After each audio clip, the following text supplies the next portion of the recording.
Everyone talks about healing. Everyone talks about growth. Everyone talks about becoming a better version of yourself. But here's what I've learned, and this is going to sound harsh, but it's the truth. You can't heal by becoming a better version of who you are. You have to let that version die, not figuratively, not letting go of old habits. I'm talking about something much more complete, a total death of who you think you are. Your dark side isn't the problem. Your dark side is trying to teach you something.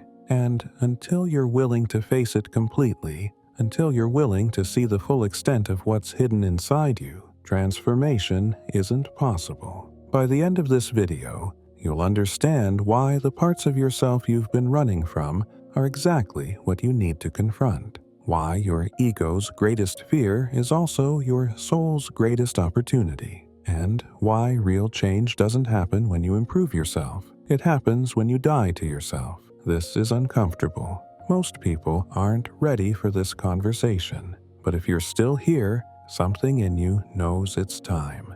Let's begin. Here's what nobody wants to hear. Self-improvement doesn't work. Not the way we practice it. Not the way it's sold to us. Because the entire industry of self-development is built on a lie. That you can become a better version of yourself through addition, add better habits, add more knowledge, add positive thinking, add discipline, add morning routines. But here's the issue. You're trying to improve something that needs to die. Think about it. When you look at your life right now, what are you trying to fix? Your anxiety, your anger, your inability to maintain relationships, your constant feeling of emptiness no matter what you achieve. Most people approach these problems like they're renovating a house. They keep the foundation, they keep the structure, they just try to make it look better. Fresh paint, new furniture, better lighting. But what if the foundation itself is the problem? What if the very self you're trying to improve is built on premises that guarantee suffering? What if your entire sense of I, your ego, your identity, the person you think you are, is the source of the darkness, not the solution to it? This is what ancient wisdom teaches, and it's what modern psychology is slowly rediscovering. The problem isn't that you have character flaws that need correction. The problem is that your entire structure of self is fundamentally oriented away from truth. Your ego, that voice in your head that claims to be you, is constantly working to protect itself, to validate itself, to prove itself. It's terrified of being wrong, of being exposed, of being irrelevant. So it builds defenses. It creates narratives. It hides what it doesn't want to see. And that's where your dark side lives. In all the parts of yourself your ego refuses to acknowledge. The arrogance you can't admit you have. The selfishness you disguise as self-care. The manipulation you call persuasion. The cruelty you justify as honesty. The greed you rename ambition. Your dark side isn't some evil twin that emerged from trauma. It's the natural consequence of an ego trying to survive in a world that constantly threatens its sense of importance. And here's what makes this difficult. Your ego is so sophisticated in its self-deception that it can even hijack your spiritual journey. It can turn meditation into another accomplishment. It can turn humility into pride about how humble you are. It can turn shadow work into another performance of self-improvement. This is why most people never actually transform. They just become better at performing transformation. They read the books. They follow the practices. They use the right language. But underneath, the same ego structure remains intact, just more polished, more spiritual sounding, more acceptable in conscious communities. Real transformation isn't an upgrade. It's a death. And that's what makes your dark side your greatest teacher. Because your dark side is everything your ego is trying to hide, which means confronting it requires the ego to do the one thing it's built to avoid: surrender its control. Here's something most people never understand about their inner darkness. You can't see it on your own. It's like trying to see your own face without a mirror. You know it's there. You have some vague sense of it. but you've never actually seen it directly. Your ego is the same way. You live inside it, so you can't perceive it objectively. To you, your thoughts just feel like reality. Your reactions just feel like appropriate responses. Your patterns just feel like who you are. This is why ancient teachings emphasize the need for what could be called holy company, being around people who embody purity, truth, integrity, not because they'll fix you, but because their presence becomes a mirror. When you're near someone who has genuinely confronted their darkness, who has genuinely died to their ego, something happens. Your own darkness becomes visible, not because they point it out, not because they judge you, but because their inner light creates contrast. Suddenly, you can see the grime on your own heart that you couldn't see before. Think about actual mirrors. In dim lighting, you look fine. You can't see the imperfections. But in bright, direct light, suddenly every flaw is visible, every blemish, every mark. Your heart is the same. In the normal conditions of your life, surrounded by people with the same level of darkness you have, you look relatively clean, but bring purity near. Bring someone who has genuinely been purified, and suddenly you see filth you didn't know was there. This is uncomfortable. This is why most people avoid genuinely spiritual people. They sense that being near them will reveal what they'd rather keep hidden. But here's the truth. That discomfort is the beginning of transformation. Because you can't clean what you can't see. You can't address darkness you're not aware of. You can't transform patterns you don't recognize. The people who trigger you the most, who make you feel most uncomfortable, who bring up your worst qualities, they're not your enemies. They're your mirrors. Every person in your life who frustrates you is reflecting something back to you. Every situation that brings up anger, jealousy, insecurity, defensiveness, it's showing you where your ego is still running the show. Most people respond to these mirrors by attacking them. They blame the other person. They justify their reaction. They explain why this situation is different, why their response was warranted, why they're not actually like that. This is the ego protecting itself. This is your dark side, hiding from the light. Real transformation begins when you stop defending and start observing. When you ask, what is this person reflecting about me that I don't want to see? Not in some abstract, psychological way, but specifically, concretely. If someone's arrogance triggers you, where are you arrogant? If someone's neediness exhausts you, where are you needy? If someone's dishonesty enrages you, where are you dishonest with yourself? Your dark side isn't random. It has patterns. It has favorite disguises. It has strategies that have been working for years, maybe decades, maybe your entire life. And the only way to see these patterns is to stop running from what triggers you and start examining it. This is the beginning of shadow work that actually works. Not making lists of your flaws, not confessing your sins, not performing self-awareness for your therapist or your journal, but genuinely looking at what you've been avoiding. Genuinely feeling the disgust when you see your own manipulation. Genuinely acknowledging the selfishness you've been justifying for years. This is painful. This is why so few people actually do it. Because your ego will do everything to avoid this confrontation. It will rationalize. It will distract. It will create crisis. It will find new problems to solve, new goals to pursue, new identities to build. Anything to avoid looking directly at the darkness inside. But transformation demands it. Complete transformation. The kind that actually changes your nature, not just your behavior, requires you to see yourself fully. Not some curated version. Not the story you tell yourself about who you are, but the actual patterns, the actual motivations, the actual darkness that drives so much of what you do.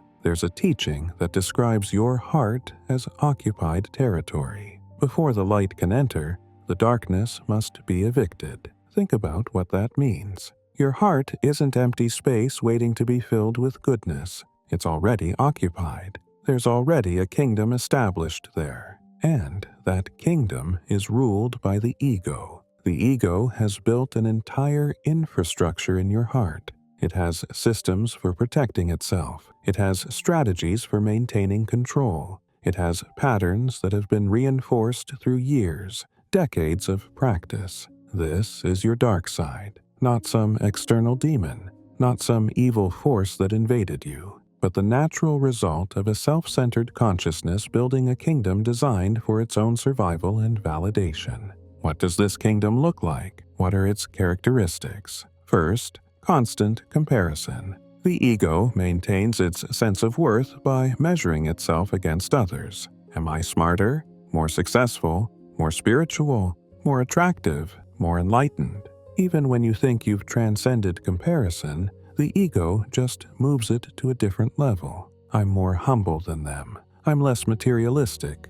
I'm more awakened. The kingdom of the ego is built on hierarchy. There must always be someone below you to confirm you're above. There must always be someone to feel superior to, even if that superiority is about being less egotistical. Second, constant need for validation. The ego can't rest in its own being. It needs external confirmation that it exists, that it matters, that it's valuable. This is why social media is so addictive, why we check for likes, comments, messages, why we craft our lives for an audience even when we're alone. The ego is constantly seeking proof of its importance. And when validation doesn't come, rage, depression, anxiety. Because without external validation, the ego feels like it's disappearing. Third, constant fear of exposure. The ego knows on some level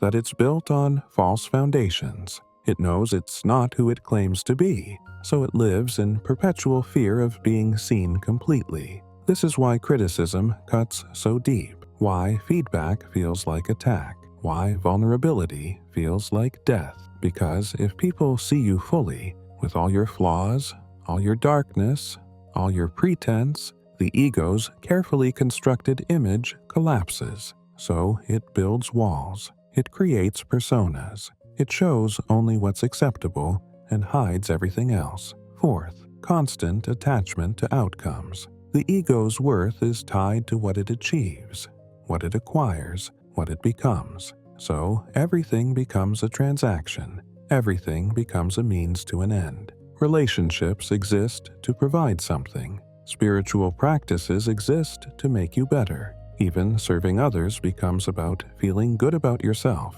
The ego can't do anything purely. It always wants something in return. Even when it pretends to be selfless, it's calculating the reward. If not material, then at least the reward of feeling virtuous. This is the kingdom that occupies your heart. This is what must be uprooted before anything real can grow. And here's what makes this difficult. You've spent your entire life building this kingdom. You've invested everything in it. Your identity, your sense of worth, your understanding of who you are, it's all tied to this ego structure. Dismantling it feels like death, because in a very real sense, it is death. The death of the self you've known your entire life. Most people can't do this. When they start to feel the ego dissolving, they panic and rebuild it. They create a new identity, a new role, a new kingdom, better decorations, but the same foundation.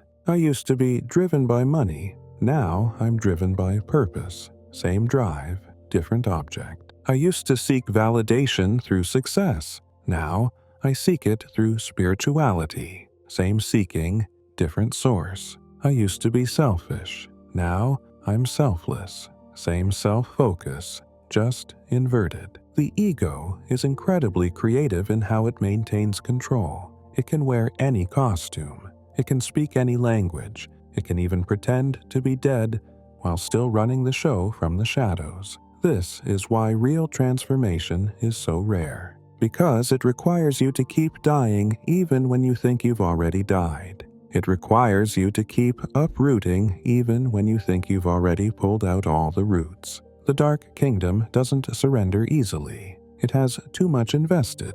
It has too much to lose. But here's the truth that the ego can't accept. That kingdom was never real in the first place. It was always a construction, always a fiction, always a defense against the truth of what you actually are. And what you actually are doesn't need a kingdom, doesn't need validation, doesn't need to prove anything or protect anything or become anything. What you actually are is already complete, already whole, already at peace. But you'll never know that as long as the ego is still on the throne. So how does this death actually happen? How do you dismantle something so entrenched, so sophisticated, so convinced of its own necessity? The answer is simpler than you think, but much harder than you want it to be. You stop feeding it. The ego survives on specific food. It needs certain nutrients to maintain itself. Cut off the supply, and it begins to starve. Keep the supply cut off, and eventually it dies. What does the ego feed on? First, your attention to your own importance. Every time you make yourself the center of the story, you feed the ego. Every time you interpret events through the lens of, what does this mean about me, you strengthen it. The ego needs to be significant. It needs to matter. It needs to be special, either especially good or especially bad, but never just ordinary. So the first practice is learning to decenter yourself, to observe your life without making it about you, to participate without needing to be the protagonist. This sounds simple. It's extraordinarily difficult, because your entire life has been training you to do the opposite, to make everything personal, to take everything personally, to see yourself as the main character of existence. But notice what happens when you're not the center. When you watch a sunset and just see the sunset, instead of thinking about how you feel about the sunset. When someone criticizes you, and you just hear information instead of hearing attack. When you succeed, and you just notice the outcome instead of inflating your sense of self-worth. In those moments, the ego starves a little, because there's nothing feeding it. Second, your need to be right. The ego survives by maintaining its positions, its beliefs, its interpretations of reality. Being wrong threatens its authority, so it defends its positions viciously, even when they're obviously flawed. The practice here is learning to hold your beliefs lightly, to be willing to be wrong, to even seek out evidence that contradicts what you think you know. This is painful for the ego, because being wrong means it's not as smart as it thought. Being corrected means it's not as enlightened as it claimed. Having to change its position means it's not as certain as it pretended. But notice what happens when you embrace being wrong. When you say, I don't know, instead of pretending you do. When you change your mind instead of defending your old position. The ego loses its grip, because its entire authority is built on the premise that it knows, that it's right, that it has the answers. Third, your attachment to comfort. The ego craves pleasure and avoids pain. It wants life to feel good. It wants circumstances to be favorable. It wants everything to be easy. This is why hardship is such a powerful teacher, because hardship strips away the ego's comfortable illusions. It forces you to face what you've been avoiding. It reveals what you're actually made of underneath all the performance. The practice here isn't seeking suffering. That's just another ego game. Look how much I can endure.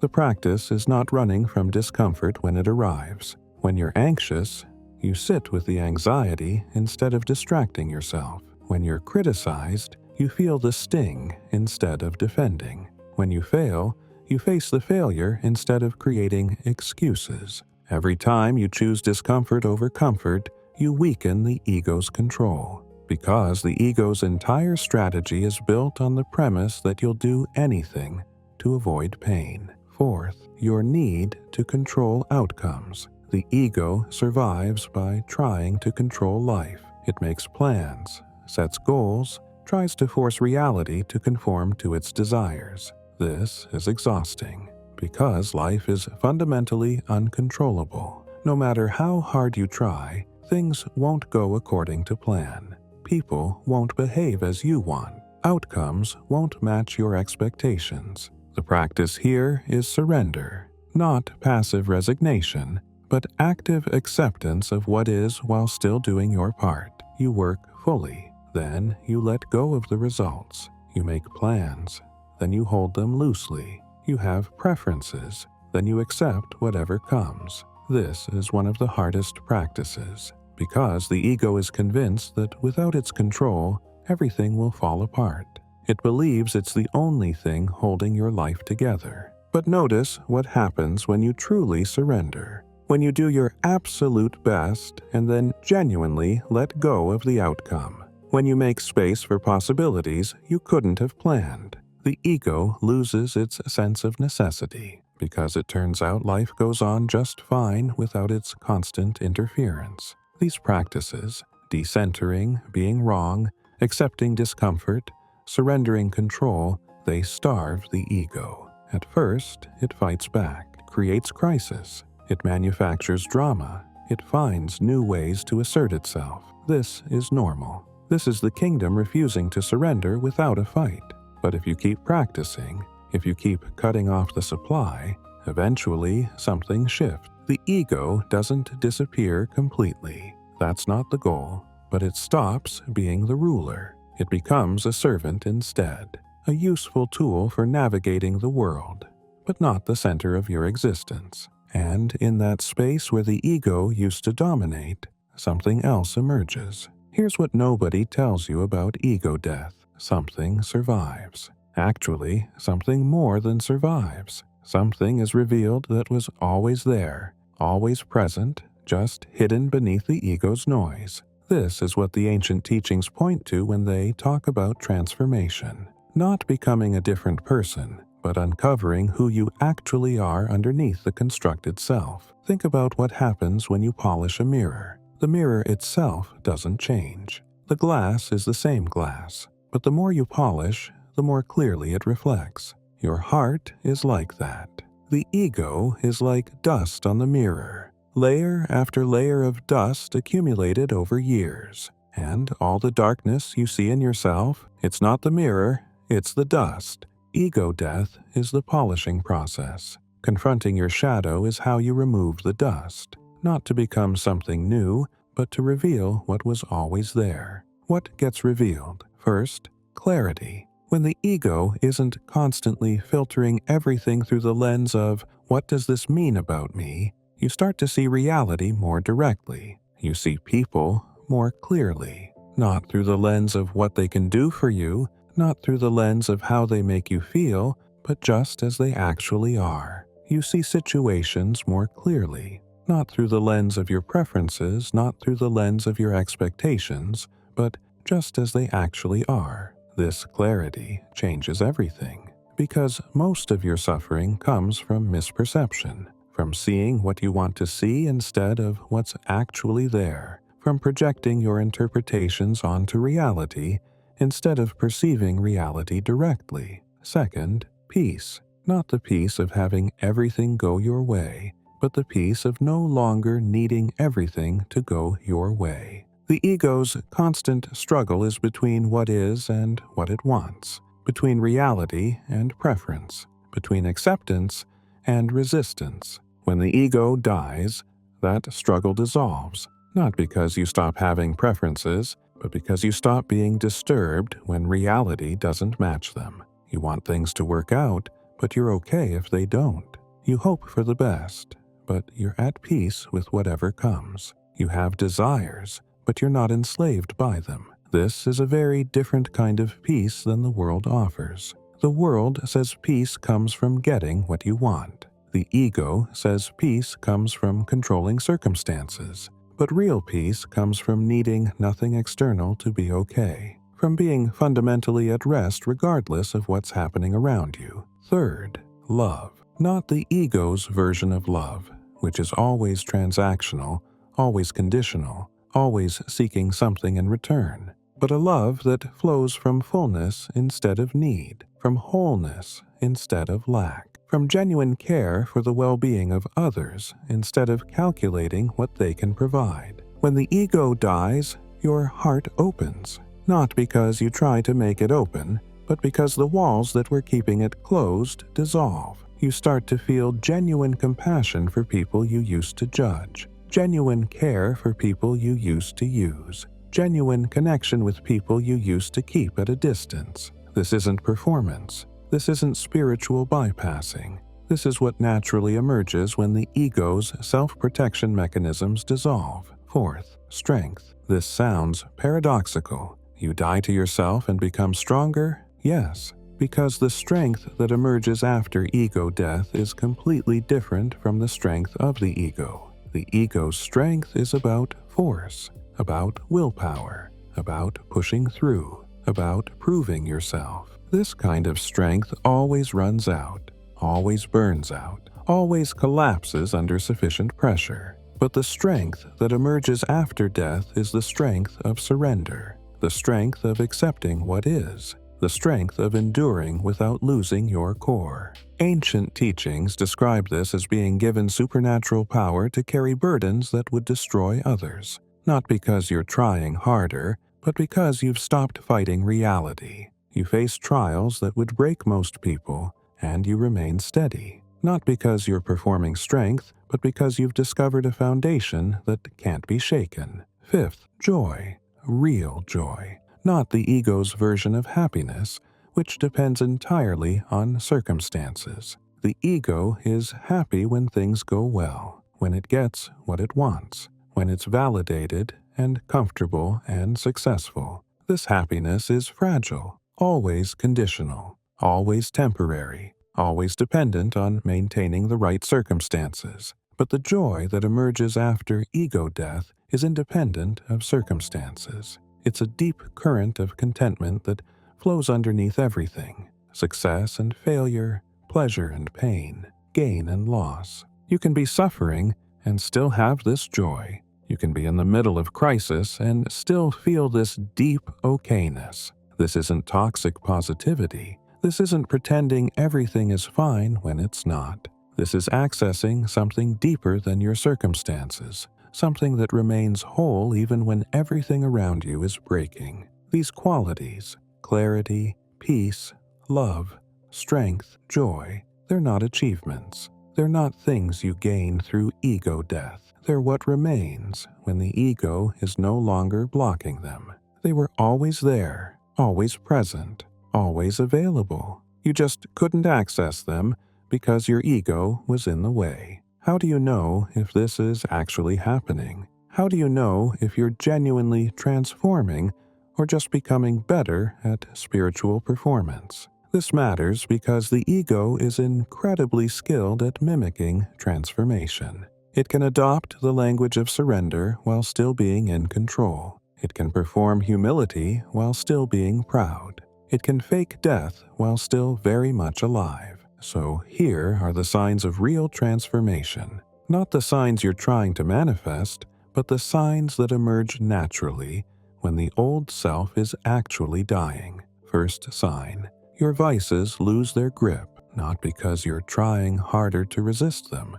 not because you've developed better willpower, but because they simply don't appeal to you anymore. The things that used to consume you, whether that's substances or validation or material possessions or lust or power, they start to feel hollow, empty, pointless. You don't have to force yourself to stop wanting them. You genuinely don't want them anymore. The desire itself dissolves. This is different from suppression. Suppression is the ego trying to control behavior. The desire is still there. You're just not acting on it. But when real transformation happens, the desire dies, not through effort, but through a fundamental shift in what you value. Second sign: you stop defending yourself. This is huge. The ego's primary function is self-defense. It defends its image, its reputation, its rightness, its innocence.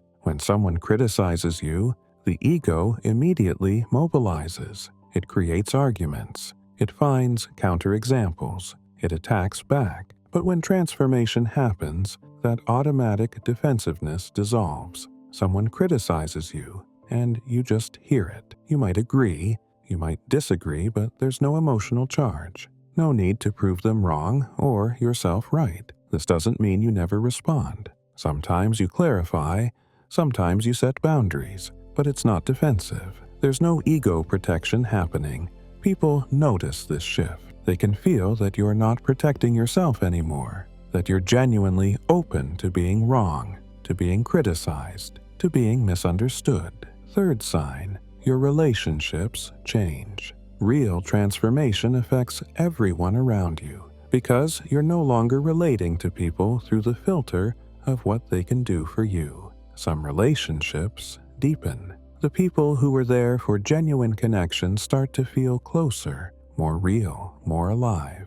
Other relationships end. The people who were there because you needed something from them, or they needed something from you, drift away naturally, not through conflict, not through drama, just through natural dissolution as the transactional basis dissolves, and new relationships form. People who resonate with your transformation start appearing, not because you're seeking them, but because like attracts like you. Your inner shift creates outer shift. Fourth sign, you can sit with discomfort. The ego is always seeking comfort, always avoiding pain, always trying to make circumstances pleasant. But when transformation happens, you develop the capacity to be okay with not being okay, to sit in discomfort without needing to fix it, escape it, or make it mean something about you. You're anxious, and you just let yourself be anxious. You're in pain, and you just let yourself be in pain. You're uncertain, and you just let yourself be uncertain. This isn't masochism.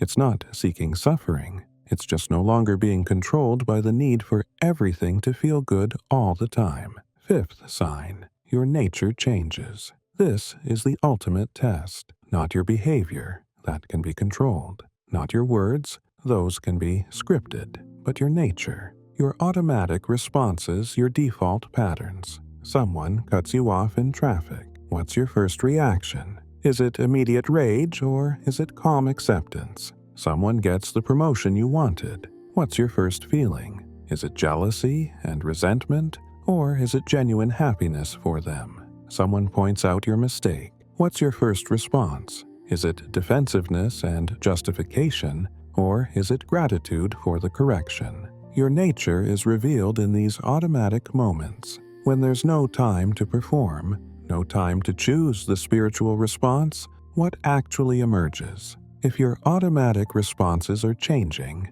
patience is becoming your default instead of something you have to force. If compassion is arising naturally instead of something you have to try to feel, that's real transformation. Not because you're trying to be more patient or more compassionate, but because your inner structure has shifted. The old patterns have actually died. These signs aren't goals to achieve. If you're trying to make them happen, that's the ego trying to demonstrate transformation. These signs emerge naturally when transformation is real. You notice them after the fact. Other people notice them before you do. And honestly, if you're genuinely transformed, you won't care much about the signs anyway. You won't be monitoring your progress or checking your spiritual status. You'll just be living, responding to what's in front of you, present with what is, free from the need to prove anything or become anything,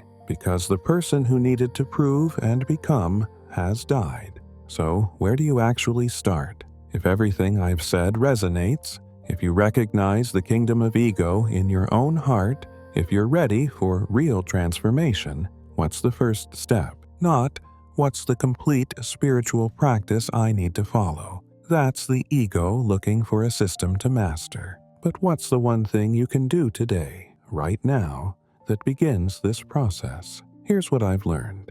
Transformation begins with honesty, complete honesty, brutal honesty about what's actually happening inside you. Most people never get here. Because honesty is terrifying. It means seeing yourself without the filters, without the justifications, without the stories that make you the hero or the victim. So start with this practice. Spend 10 minutes a day in complete honesty with yourself, not writing in a journal, not talking to a therapist.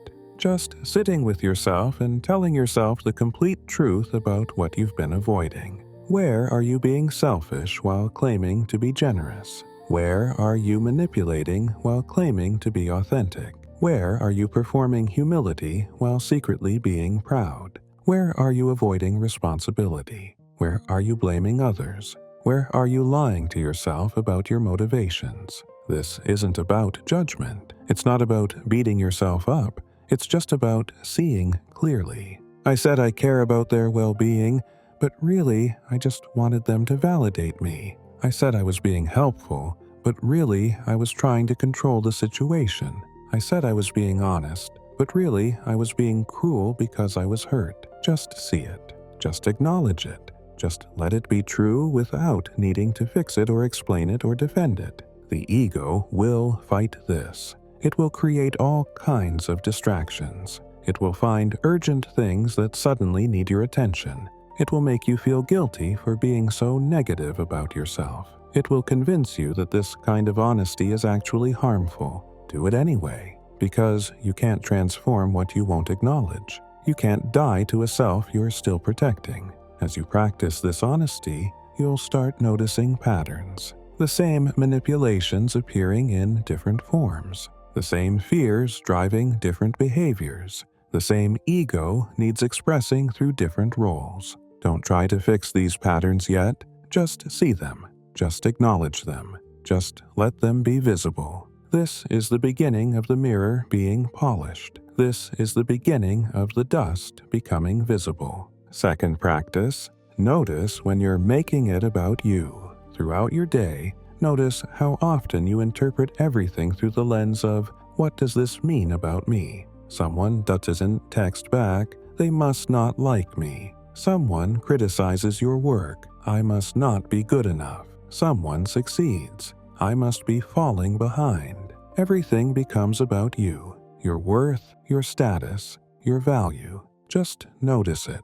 Don't try to stop it. Just become aware of how often your mind makes everything personal. Oh, there I go again, making this about me. The more you notice this pattern, the more space you create around it. The more you see it as just a pattern, not as truth. Third practice, sit with discomfort instead of fixing it. Next time you feel anxious, don't immediately reach for distraction. Don't grab your phone. Don't turn on a show. Don't seek comfort. Just sit with it. Feel where it is in your body. Notice the sensations. Notice the thoughts that arise. Notice the urge to make it go away. And just stay for 5 minutes, 10 minutes, however long you can. This teaches you that discomfort isn't dangerous, that you can survive feeling bad, that you don't need to control your inner experience every moment. The ego loses power every time you prove to yourself that you can handle discomfort without needing to escape it or fix it. These 3 practices, complete honesty, noticing self-centeredness, sitting with discomfort, they're simple, almost too simple. The ego will want something more complex, more impressive, more spiritual sounding. But transformation doesn't come from complex practices. It comes from simple practices done with complete commitment. Do these 3 things daily for 30 days. Just 30 days. See what shifts. Not what you try to shift.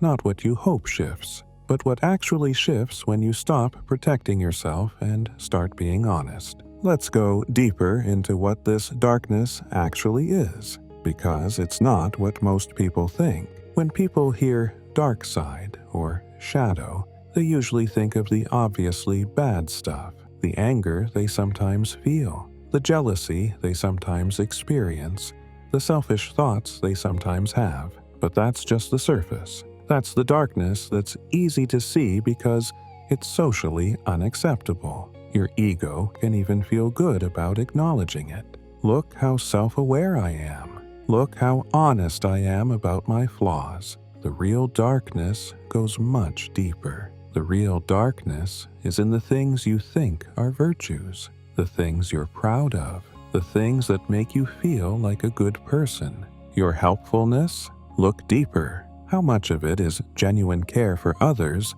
and how much is need for their approval? How much is control disguised as service? Your honesty? Look deeper. How much of it is integrity, and how much is just cruelty dressed up as truth-telling? How much is a way to feel superior to people who aren't brave enough to be as blunt as you? Your spiritual practice? Look deeper. How much is genuine seeking, and how much is collecting experiences and insights to feel special? How much is building a new identity as the spiritual one? Your humility? Look deeper. How much is genuine, and how much is inverted pride? How much is a performance of being humble so people will see how humble you are? This is where the real shadow work happens, not in acknowledging the obviously problematic stuff, but in seeing how the ego has infected even your apparently good qualities. This is why transformation is so difficult, because you have to let go of not just your vices, but your virtues too. Not the actual virtues, those remain, but your attachment to them, your identity built around them, your sense of being a good person because of them. Think about what happens when you're criticized for something you think is a virtue. Someone says your honesty is actually cruelty. Someone says your spirituality is actually bypassing. Someone says your independence is actually avoidance of intimacy. How do you react? If you're defensive, if you're angry, if you immediately have arguments ready, that's the ego protecting its carefully constructed image. Real transformation means being willing to see that they might be right, that what you thought was your greatest strength might actually be a hidden weakness, that the emperor has no clothes and you're the emperor. This requires tremendous courage, because it means letting go of your entire understanding of yourself. Most people never do this. They do shadow work on the acceptable shadows. They acknowledge their anger, their jealousy, their fear. They work on those in therapy, in workshops, in self-help books. But they never touch the deeper shadows, the ways their generosity is manipulation, the ways their wisdom is arrogance, the ways their compassion is codependence, because acknowledging those would mean the total collapse of their self-image, and the ego would rather suffer than face that collapse. But here's the truth. That collapse is freedom. When you stop needing to be seen as a good person, you can actually be good. When you stop protecting your spiritual identity, you can actually be spiritual. When you stop performing virtue, you can actually be virtuous. The darkness you're avoiding isn't your enemy. It's showing you where you're still attached, where you're still building an identity, where the ego is still running the show behind a mask of goodness. Face it, all of it. The obvious stuff and the hidden stuff, the socially unacceptable stuff, and the stuff everyone praises you for. Because transformation doesn't happen when you clean up the surface. It happens when you dig all the way down and see the corruption at the root. So, how does purification actually work? How do you clean something as deep and hidden as the human heart? You don't. Not directly. You can't purify yourself through effort. That's the ego trying to fix the ego, which is impossible. Think about it. If the ego is the problem, how can the ego be the solution? If your self-centered consciousness is what needs to die, how can that same consciousness orchestrate its own death? It can't. The ego can't kill itself. It can only pretend to die while actually remaining in control. This is why so many people get stuck in endless self-improvement loops. They're trying to fix themselves using the very mechanism that needs to be dismantled. So, if you can't do it yourself, how does it happen? Through grace, through surrender, through putting yourself in conditions where purification can occur. Think about how physical purification works. If you have dirty water, you don't purify it by trying really hard. You put it through a filter. You expose it to sunlight. You let natural processes clean it. Your heart is similar. You can't purify it through willpower, but you can put yourself in conditions where purification naturally occurs. What are those conditions? First, exposure to purity. This is why being around genuinely purified people matters, not because they do the work for you, but because their presence creates the conditions where your impurities become visible. It's like taking dirty clothes into sunlight. In dim light, they look fine. In bright light, every stain is visible. That visibility is the beginning of purification, because you can't clean what you can't see. Second, trials and hardships. This might sound harsh, but difficulty is one of the primary purifying forces in spiritual development. Why? Because trials strip away your pretenses. They reveal what's actually in your heart when the pressure is on. When life is comfortable, you can maintain your spiritual performance. You can be patient because nothing is testing your patience. You can be generous because you have plenty. You can be humble because no one is challenging your ego. But add real pressure, real loss, real pain, real humiliation, and what's actually there emerges. Most people resent this. They think trials are punishment or bad luck, but trials are actually mercy. They're the fire that burns away impurities. Gold doesn't become pure by sitting unchanged. It becomes pure by being subjected to fire that burns away everything that's not gold. You are the same. The trials you face aren't destroying you. They're purifying you, burning away everything that's not your true nature. Third, honest self-examination. Not the surface kind where you acknowledge safe flaws, but the deep kind where you see what you've been hiding even from yourself. This requires brutal honesty. It requires being willing to see yourself at your worst, to acknowledge the manipulations, the cruelties, the selfishness you've been justifying for years. Most people can't do this alone. They need a mirror, someone who can reflect back what they can't see. This is why spiritual companionship matters, not for comfort, but for confrontation. A real spiritual friend doesn't tell you what you want to hear. They tell you what you need to hear. They love you enough to point out what you're refusing to see. Fourth, consistent practice. Not practice to achieve something, but practice to create space for transformation. Prayer, meditation, service, study. These aren't accomplishments. They're the conditions where God can work in your heart. You show up. You create the space. You maintain the commitment. But the actual transformation, that happens through forces beyond your control. This is why attachment to results kills spiritual practice. When you're meditating to achieve enlightenment, you're using meditation to feed the ego. When you're serving to feel virtuous, you're using service to validate yourself. Real practice is showing up without needing anything to happen, creating the conditions and then surrendering the results. Purification happens in this surrender. When you stop trying to control the process, when you stop trying to be the one doing the work, you become the dirty water being filtered. God is the filter. Trials are the sunlight.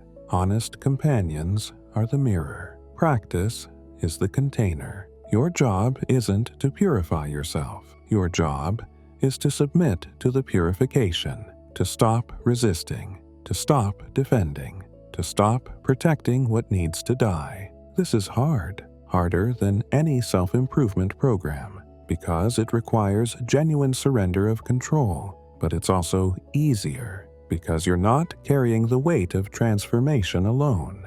You're cooperating with forces much more powerful than your willpower could ever be. Purification isn't something you do, it's something you allow. Why do most people never actually transform?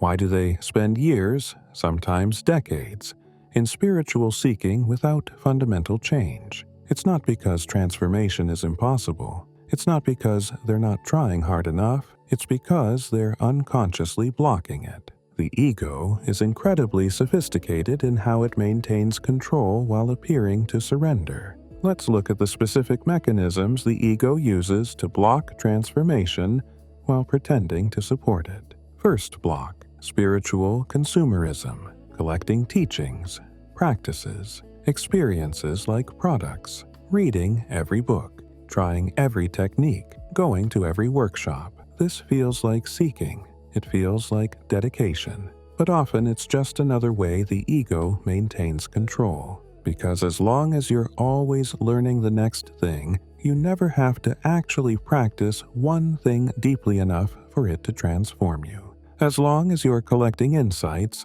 you never have to integrate any of them. The ego loves this. It gets to feel spiritual, feel knowledgeable, feel like it's on a path, without ever having to actually die. Real transformation doesn't require collecting more. It requires going deeper with less, taking one teaching and living it completely, taking one practice and committing to it fully, not because you think it will make you enlightened, but because you've stopped looking for the next thing and started embodying this thing. Second block: performative transformation, looking like you're transforming while the core structure remains unchanged. You adopt the language. You change your behaviors. You create the appearance of growth. You can even fool yourself into thinking you've changed. But underneath, the same ego patterns are running, just wearing different clothes. This is why someone can be on a spiritual path for 20 years and still be fundamentally selfish,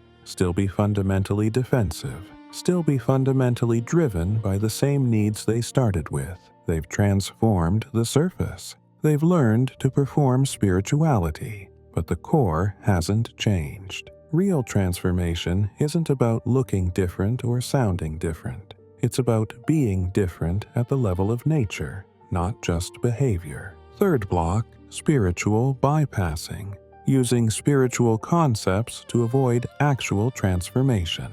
Everything is perfect as it is becomes an excuse to not change. I'm just being authentic becomes permission to be cruel. I'm letting go becomes a way to avoid responsibility. The ego loves spiritual language because it can use it to justify anything. It can maintain complete control while claiming complete surrender. Real transformation requires you to use spiritual teachings to see yourself more clearly, not to create new justifications for old patterns. Fourth block: comparing yourself to others, either seeing yourself as ahead or behind, either feeling superior or inferior. Both are the same ego game. Both keep you focused on yourself. Both prevent you from actually transforming because you're too busy measuring your progress. Real transformation happens when you stop comparing entirely, when you're not tracking where you are relative to others, when you're just honestly engaging with your own process. Fifth block: attachment to the identity of being spiritual. This might be the most subtle and most dangerous block, because once you identify as the spiritual one, you have something to protect. You have an image to maintain. You have expectations to meet. And maintaining that image becomes more important than actual transformation. You can't be wrong because that would threaten your spiritual identity. You can't be flawed because that would contradict your self-image. Real transformation requires letting go of even spiritual identity. Not being the spiritual one. Not being enlightened. Not being special in any direction. Just being what you actually are. No image, no identity, no special status. These blocks are unconscious. That's what makes them so effective. You don't know you're doing them. You genuinely think you're seeking transformation while actually preventing it. This is why brutal honesty matters. Why having a mirror matters. Why being in environments that don't let you hide matters. Because on your own, you'll keep falling into these patterns without seeing them. You'll keep blocking transformation while thinking you're pursuing it.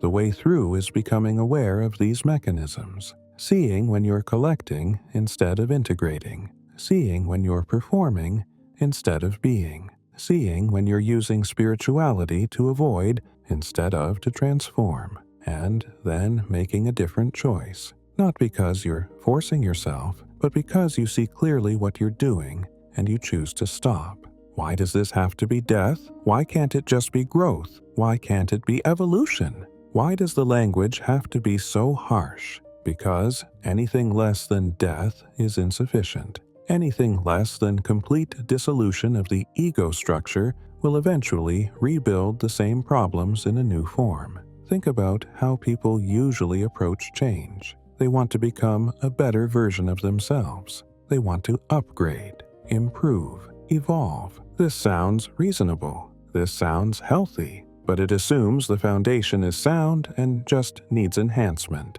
What if the foundation itself is the problem? You can't fix a house built on sand by renovating the rooms. You can't save a tree with rotten roots by pruning the branches. You can't purify poisoned water by adding fresh water to it. Sometimes the only solution is to tear it all down and start over. That's what ego death is. Not improvement, not evolution, but complete dismantling of a structure that was fundamentally oriented in the wrong direction. This is why growth alone doesn't work. You can grow in self-awareness while still being selfish. You can grow in knowledge while still being arrogant. You can grow in spiritual experience while still being egocentric. All that growth just makes you a bigger, smarter, more sophisticated version of the same problem. Real transformation requires death because only death severs the connection to the old orientation completely. Only death prevents the ego from simply adapting and continuing in a new form. Ancient teachings are very clear about this. They don't talk about becoming a better person. They talk about dying to yourself and being reborn as something fundamentally different. They talk about the old nature being so completely replaced that you become unrecognizable, not in appearance, but in essence, in what drives you, in what matters to you, in how you relate to existence itself. This isn't metaphor. It's describing an actual process of complete inner revolution. Most people don't want this. They want transformation lead. They want to keep their sense of self and just make it nicer. They want the benefits of ego death without actually dying, but it doesn't work that way. You can't have the fruits of death without the death. You can't have the freedom without the surrender. You can't have the transformation without the dissolution. This is why so many people get stuck. They go far enough to feel uncomfortable, then they retreat. They taste death, then they pull back and rebuild the ego in a slightly different form. I don't want to be selfish anymore becomes I'm selfless, which is just another ego identity. I don't want to be driven by fear anymore becomes I'm fearless, which is just the ego wearing a brave mask. I don't want to need validation anymore becomes I'm beyond needing validation, which is just another way of seeking validation for not needing validation. The ego is endlessly creative in how it survives under new identities. Real death means you don't get to replace it with anything. You don't get to be the humble one instead of the proud one. You don't get to be the selfless one instead of the selfish one. You just die. And what remains isn't defined by what it's not. It's not trying to be anything. It's not building any new identity. It's just present. Just responsive, just here. This is terrifying for the ego, because the ego's entire existence is built on being something, having an identity, knowing who you are. But real transformation means you stop knowing who you are. You stop having an identity. You stop being able to define yourself. You just are, without the need to be anything specific, without the need to know, without the need to have an answer to who am I. This unknowing is freedom, but you can only reach it through death, through letting everything you thought you were dissolve. Most people never get here, because they're not willing to not know themselves. They're not willing to lose their sense of identity. They're not willing to die without knowing what comes after. They want guarantees. They want to know that death leads to something better. They want proof before they surrender. But death doesn't come with guarantees. You can't know what's on the other side until you actually die. This is faith. This is trust. This is genuine spiritual practice, stepping into the unknown without needing to know. And on the other side of that death, something you could never have predicted, something you could never have planned, something infinitely more real than anything the ego could have constructed. But you'll never know it without dying. You'll never experience it without surrender. You'll never taste it without letting go of everything you're holding on to. Let's make this concrete. How does this death happen in daily life? Not in dramatic spiritual crisis, but in the ordinary moments of existence, because that's where transformation actually occurs. Not in peak experiences on meditation retreats, not in breakthrough moments in therapy, but in how you respond when someone cuts you off in traffic, in how you feel when someone gets the recognition you wanted, in what arises when your plans fall apart. Real transformation is tested and proven in the mundane. So here's what dying to yourself looks like in practice. Morning, you wake up. The first thoughts arise. Maybe anxiety about the day ahead. Maybe resentment about having to get up. Maybe already planning how to control your day. The old self just follows these thoughts, just believes them, just lets them dictate the day. The dying self notices them, sees them as thoughts, not as truth, creates a space between awareness and reaction. There's anxiety, not I'm anxious. There's planning, not I need to control this. Just noticing, just seeing, not identifying with every thought and feeling that arises. This is a small death, the death of automatic identification with your mental content. At work, someone criticizes your project. The ego's immediate response: defend, justify, explain, protect your image. The old self follows this impulse automatically, starts constructing arguments, starts finding flaws in the criticism, starts attacking back. The dying self feels the defensive impulse arise, but doesn't act on it. Pause, breathe, notice the urge to defend, then respond, not from the wounded ego, but from genuine interest. Tell me more. What specifically concerned you? This is a small death, the death of automatic self-protection. Family. Your parent says something that triggers you. Same pattern they've had your whole life. The old anger surges. The old self explodes or withdraws, either attacks or shuts down. Same pattern you've been repeating for decades. The dying self feels the surge but doesn't ride it, sees it clearly. This is my pattern. This is how I always react. What if I choose differently? You might still set a boundary. You might still address the issue, but not from the wounded child, from present awareness. This is a small death, the death of unconscious pattern repetition. In relationship, your partner doesn't respond the way you want.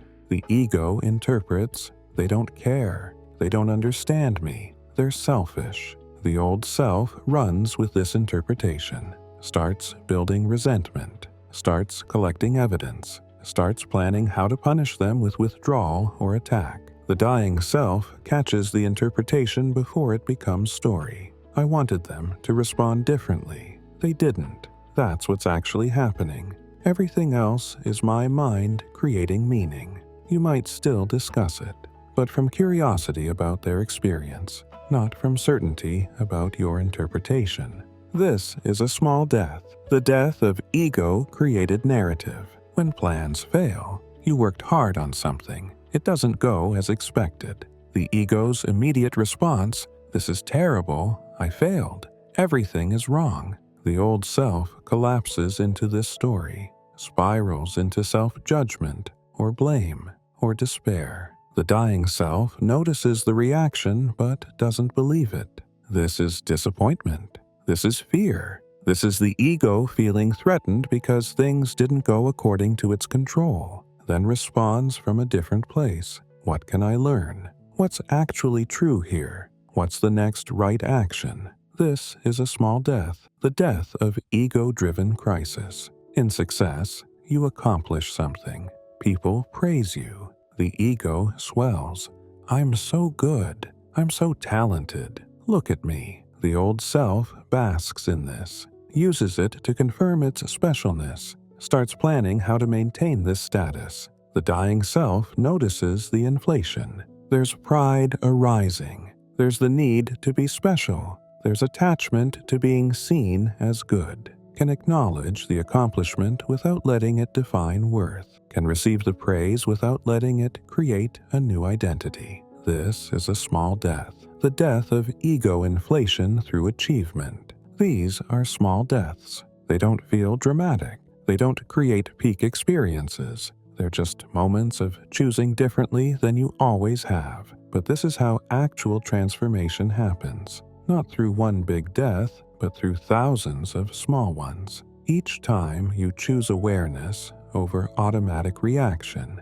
Each time you choose honesty over justification. Each time you choose presence over pattern.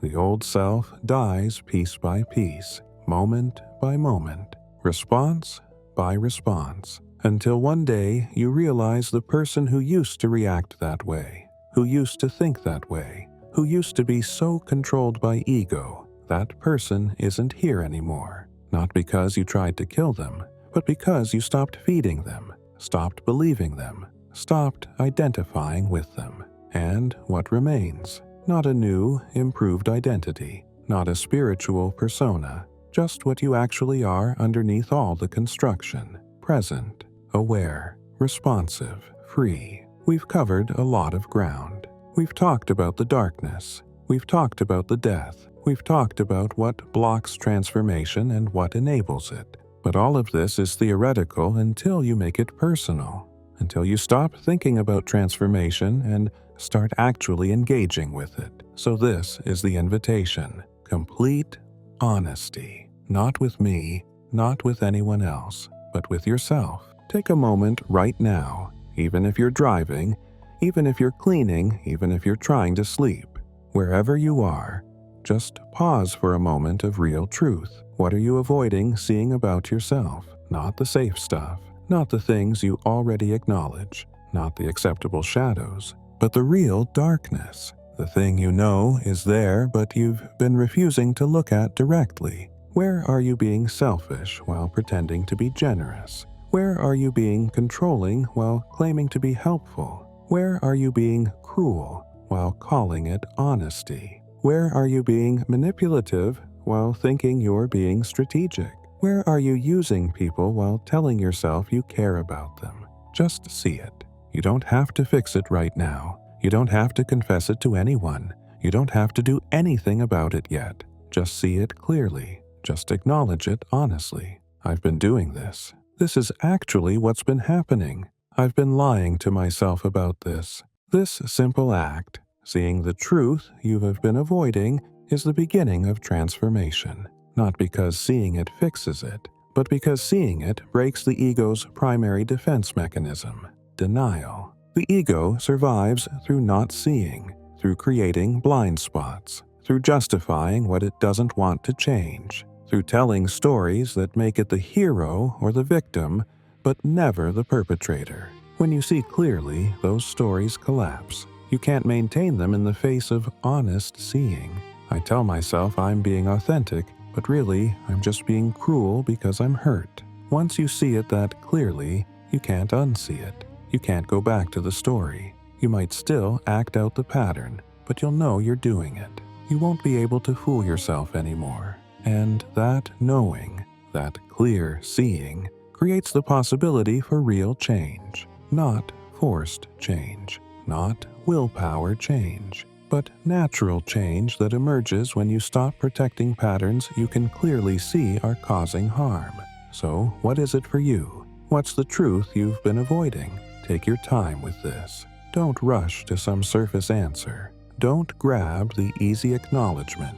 Go deeper to the thing that makes you uncomfortable to even think about, because that's where your real work is. That's where your real transformation waits. Not in becoming more spiritual, not in learning more practices, not in collecting more insights, but in seeing the one truth you've been refusing to see, in acknowledging the one pattern you've been justifying for years, in facing the one aspect of your darkness you've convinced yourself doesn't exist. That's your teacher. That's your dark side showing you exactly what needs to die. Will you look? Will you be honest? Will you see what you've been avoiding? Not tomorrow, not after you finish this video, not when you're more ready. Right now, in this moment, just see it. That seeing is the beginning. That honesty is the foundation. That truth is where transformation actually starts. Everything else is just preparation for this moment of real seeing. There's something we need to understand about this death we've been discussing. It's not punishment, it's mercy. The ego experiences it as death, as loss, as everything falling apart. But what's actually happening is liberation. Think about it this way. Everything you're holding on to, everything you're protecting, everything you're trying to maintain, it's heavy. It's exhausting. It requires constant effort, constant vigilance, constant defense. Your image, your reputation, your sense of being a good person, your identity as successful or spiritual or smart or whatever you've built. All of it requires maintenance. All of it requires protection. All of it creates stress. And what for? So you can feel okay about yourself? So you can feel valuable? So you can feel like you matter? But here's what's true. You don't need any of that to actually be okay. You don't need any of that to actually be valuable. You don't need any of that to actually matter. Those are constructions the ego created because it doesn't trust the simple truth of your existence. But the truth is, you exist. You're here. You're conscious. You're aware. That's already enough. That already has value. That already matters. Everything else is just the ego trying to prove what's already true. So, when we talk about ego death, we're really talking about letting go of unnecessary burden, releasing what was never real in the first place, surrendering the exhausting project of trying to be something. It's mercy. It's relief. It's coming home to what you've always been underneath all the construction.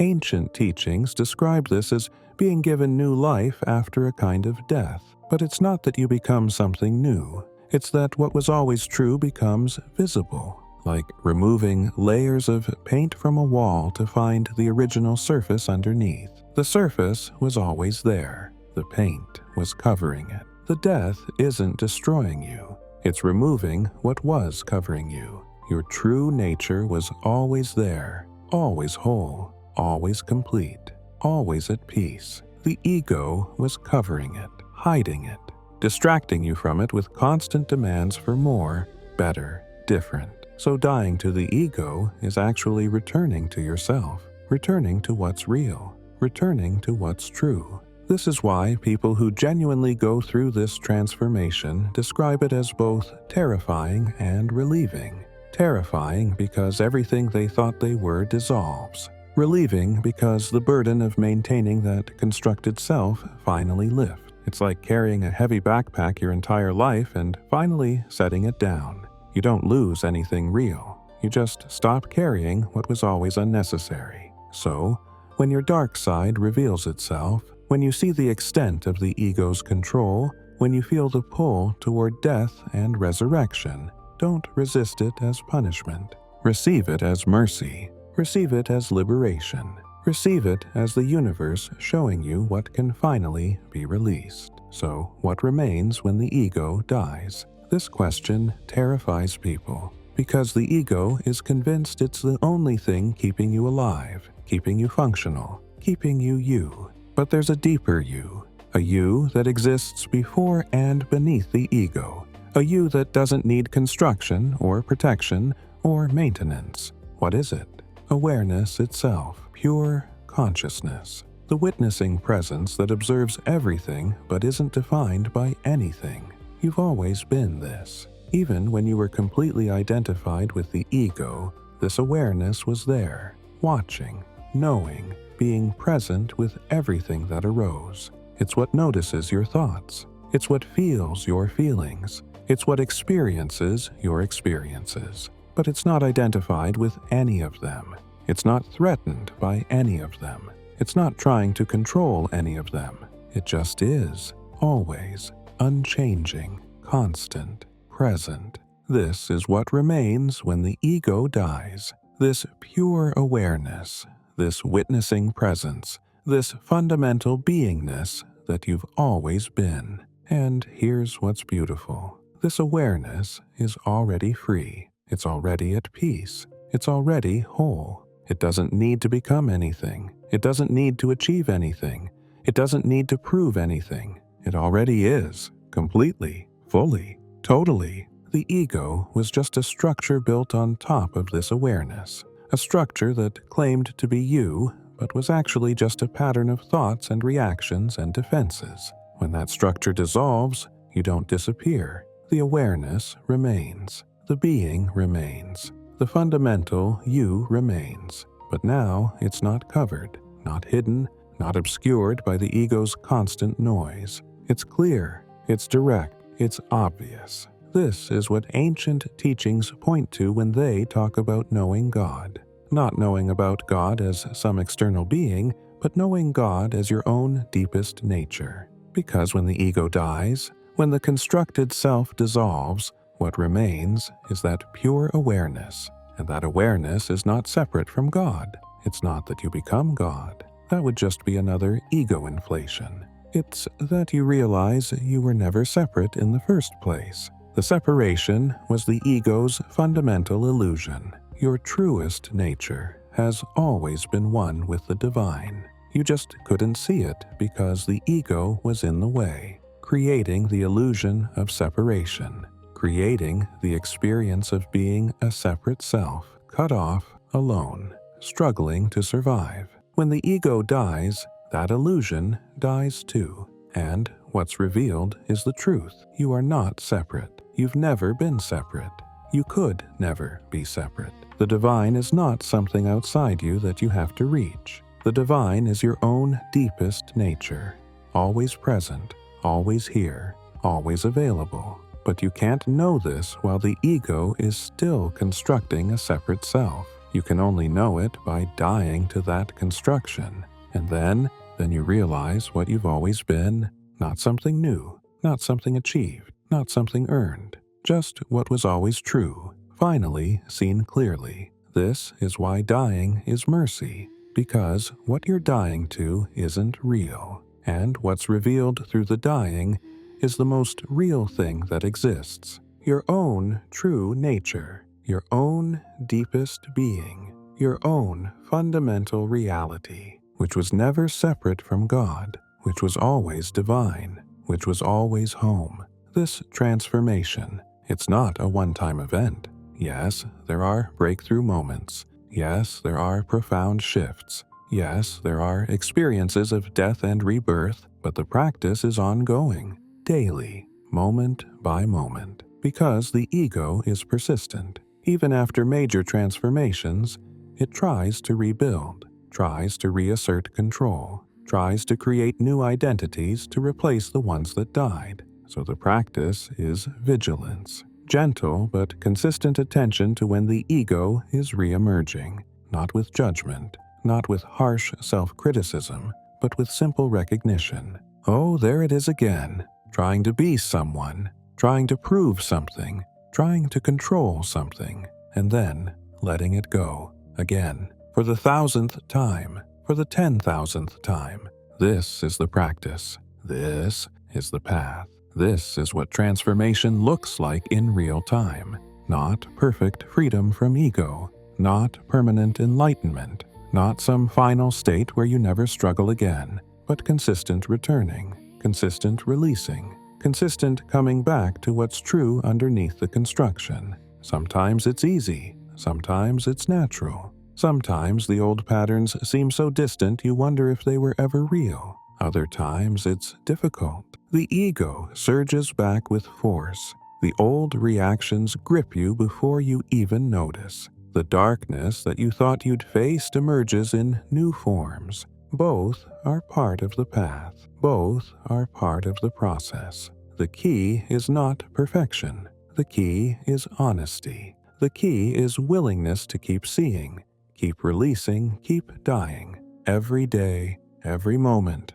as many times as necessary. This is what ancient teachings meant by continuous transformation. Not a single death and resurrection, but ongoing death and resurrection. Ongoing release and renewal. Ongoing letting go and returning home. As you go about your life after this, whether you're listening actively or drifting to sleep, whether you're taking notes or just absorbing, whether you're fully present or partially distracted, take this with you. Your dark side is your teacher. Your ego's resistance is showing you what still needs to die. Your discomfort is showing you where truth is trying to emerge. Don't run from it. Don't try to fix it before you've seen it clearly. Don't perform transformation before you've actually faced what needs to transform. Just see it. Just acknowledge it. Just let it be true. And in that seeing, in that honesty, in that willingness to face the darkness, transformation begins. Not because you made it happen, but because you stopped preventing it. The light was always there.